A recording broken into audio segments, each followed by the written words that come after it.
Good morning students, कैसे हो दोस्तों। तो आज बहुत ही अच्छा टॉपिक सीखने वाले हैं जो थियरी में कम एमसीक्यू में बहुत बड़ा है।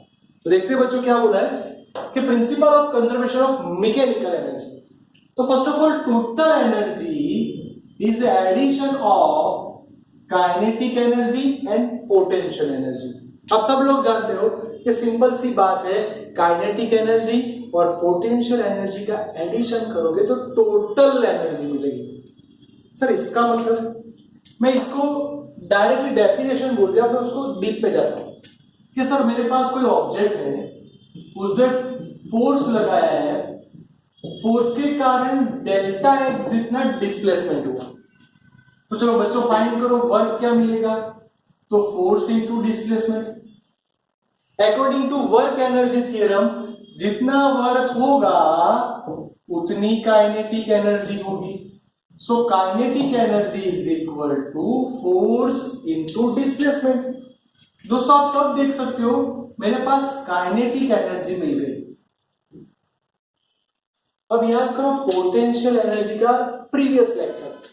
तो सर पोटेंशियल एनर्जी में आपने यही कुछ सिखाया था कि ये उसका ऑफिशियली इक्वेशन होगा। प्रीवियस लेक्चर में आप ऑलरेडी सीख चुके हो कि ये होने वाला है, क्योंकि वो एनर्जी अंदर स्टोर हो रही है इसलिए माइनस में गिनी जाती है। अगर मैं एक काम करूं, सिंपल सी बात है, अगर मैं इन दोनों का एडिशन करूं तो बच्चों ये एफ प्लस डेल्टा एक्स, ये एफ डेल्टा एक्स दोनों कट हो जाएगा। इसका मतलब क्या हुआ कि उसकी टोटल एनर्जी का चेंजिंग जीरो हो रहा है। कोई भी टोटल एनर्जी का अगर दोस्तों चेंजिंग जीरो हो रहा है, इसका मतलब कि इसके अंदर आपको कुछ और नया टर्म लाना है। और कुछ नया टर्म कैसे ला सकते हो? तो वही चीज को मैं ऐसा बोलूं कि इसका मतलब आपकी टोटल एनर्जी कांस्टेंट हो रही है। रिपीट, आपकी टोटल एनर्जी क्या हो रही है? कांस्टेंट। बच्चों ये ध्यान से देखना कि ये कांस्टेंट हो गया, इसका मतलब मैकेनिकल एनर्जी कांस्टेंट हो गई, यानी उसका कंजर्वेशन हो रहा है। पर सर ये जो आपने बोला ना, इसको मैं इनिशियल पोजीशन और फाइनल पोजीशन पे देखूं तो कोई ऑब्जेक्ट होगा, उसकी initial kinetic energy K i, finally K f, initial potential energy V x है, क्योंकि सब जानते हैं पोटेंशियल एनर्जी वो डिस्टेंस पे डिपेंडेंट है, इसको वी एक्स एफ। अगर मैं ऐसा करूं, initial kinetic energy plus initial potential energy, ये काइनेटिक एनर्जी ये potential is equal to final kinetic energy plus final potential energy. यही हुआ दोस्तों कि इनिशियल एनर्जी और फाइनल एनर्जी इक्वल है, इसका मतलब टोटल एनर्जी कांस्टेंट है, तो ही उसका चेंज जीरो हो जाएगा। पर दोस्तों ये सारी चीज कंजर्वेटिव फोर्स के लिए हो रही है।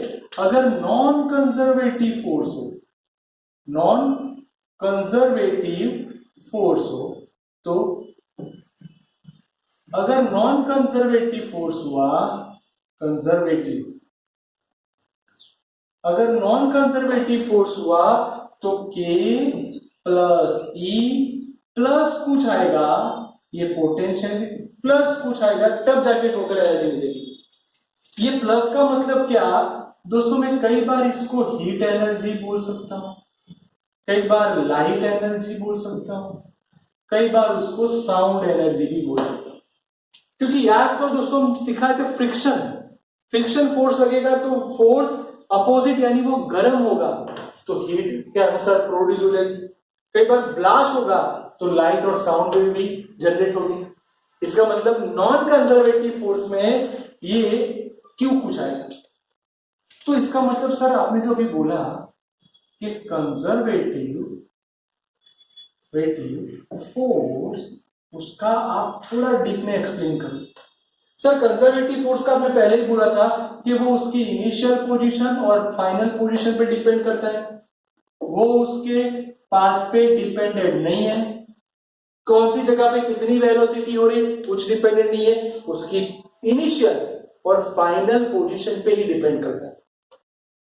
तो सर अगर कोई ऑब्जेक्ट ऐसा है कि वो घूम के अपनी फाइनल पोजीशन पे ही आ रहा है, यानी इनिशियल पोजीशन और फाइनल पोजीशन दोनों सेम हुई, यानी xi is equal to xf हो गया। तो सीधी सी बात है दोस्तों कि उसका डिस्प्लेसमेंट जीरो।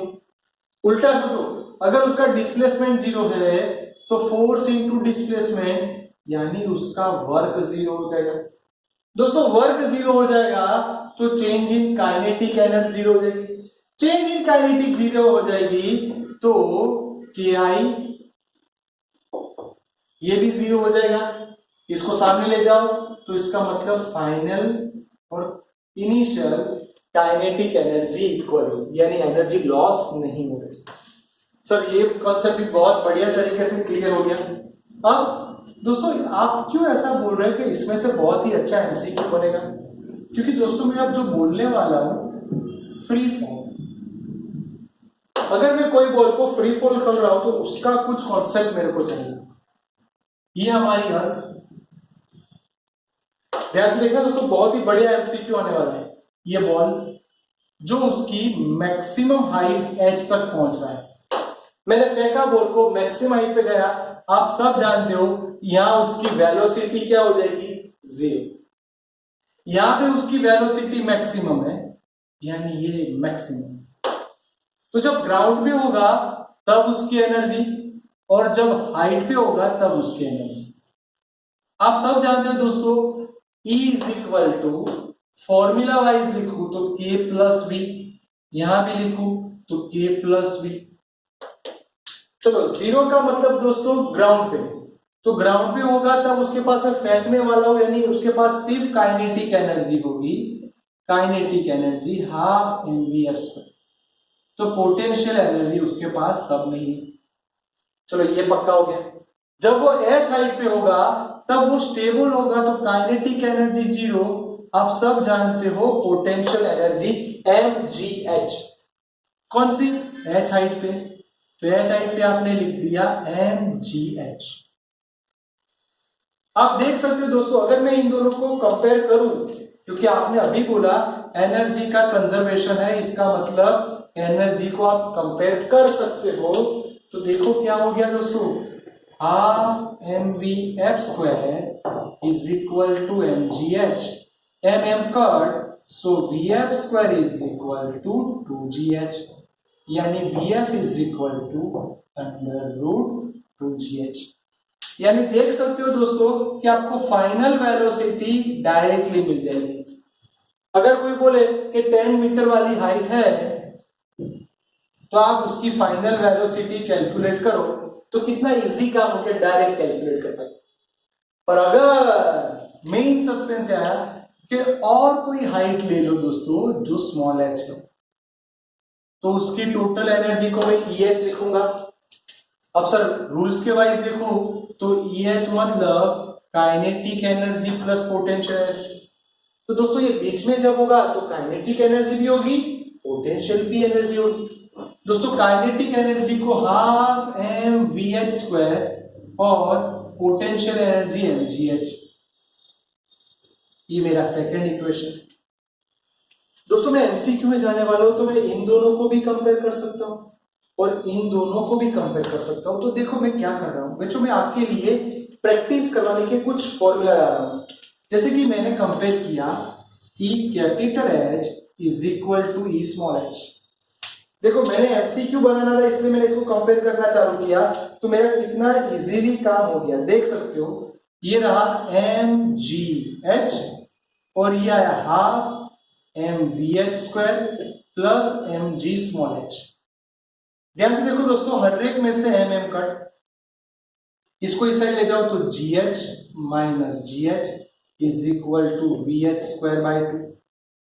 दोस्तों मैं 2 को सामने ले जा रहा हूं, g को कॉमन लिख रहा हूं, तो h minus h is equal to vh², यानी vh is equal to under 2g h minus h। तो देखो कितना अच्छा काम हो गया दोस्तों कि आपको कोई भी हाइट पे जो हाइट आपको बोली है वहां पे आपको वेलोसिटी मिल जाएगी। ये जगह मैंने इसलिए रखी है कि अगर मैं आपको एमसीक्यू पूछूं कि उसकी टोटल हाइट 10 मीटर है, मेरे को 7 मीटर है, उसकी वेलोसिटी फाइंड करनी है। तो कुछ नहीं करना है, बस आपको इसके अंदर वैल्यू पुट करनी है। देखो कितना जल्दी आपका आंसर आ जाएगा। VH is equal to under root 2G 10-7, तो 2G ये हो गया 3, that means root 6G। G की वैल्यू दोस्तों आप 10 ले लो, इसका मतलब आपका रूट 60 मीटर पर सेकेंड। पूरा पक्का हो गया। ऐसा कोई भी न्यूमेरिकल दे सकता है, तो आपको मैं ट्राई करने का बिल्कुल यही कॉन्सेप्ट है दोस्तों। E small h is equal to E0। अगर E small h is equal to E0 को मैं लेके चलूं दोस्तों, तो ये EH मेरे पास रेडी है, half mvh² plus mgh is equal to half mvh²। तो इसका कैलकुलेट करके आप मेरे को बोलो क्या आएगा। देखो आपको मैंने थ्योरम के साथ साथ बहुत ही बढ़िया जो एमसीक्यू में कंपोनेंट आने वाले हैं, जो एमसीक्यू में लगातार आता रहता है, वो मैंने सिखाया। तो ध्यान से देख लो दोस्तों, पूरा का पूरा concept, principal of conservation of mechanical energy.